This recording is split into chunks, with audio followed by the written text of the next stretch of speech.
All right, thank you so much, Nifemi. Now, in business news, a former minister and renowned economist have warned the federal government not to take all recommendations of the Bretton Woods Institution's recent report on the nation's economic outlook. They say some of the suggestions contradicts the reality on ground. We have more in this report. The World Bank has projected that Nigeria's economy will grow by 3.6% in 2025, building on an estimated 3.4% expansion in 2024, as reforms begin to show signs of stabilizing the macroeconomic environment. The latest forecast contained in the spring 2025 edition of Africa's Pulse is more upbeat than the International Monetary Fund, which revised Nigeria's 2025 growth downward to 3%. Former Minister of Industry, Trade and Investment, Mr. Olusegun Aganga, at this gathering wants government at all levels to brainstorm for industrialization plans that will improve the nation's productivity.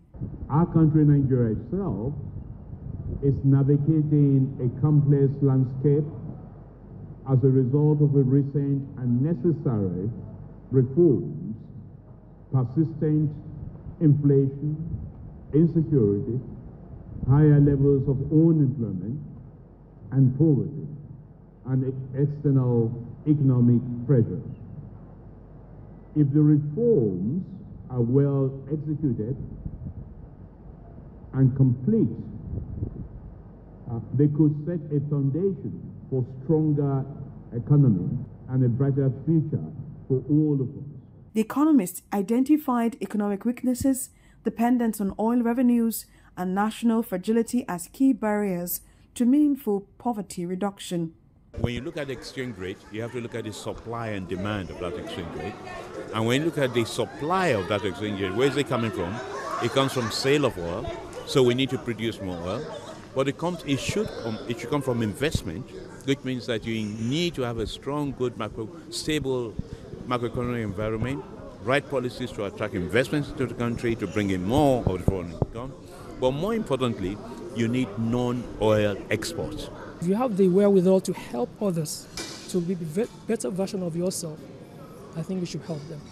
If we have the mindset of trying to make society better, we'll all be the better for it. Because in the end, if you are rich, if you are wealthy, if your neighbor is hungry, then you're going to pass through the road to your office. Anything will happen to you. That's my view of society.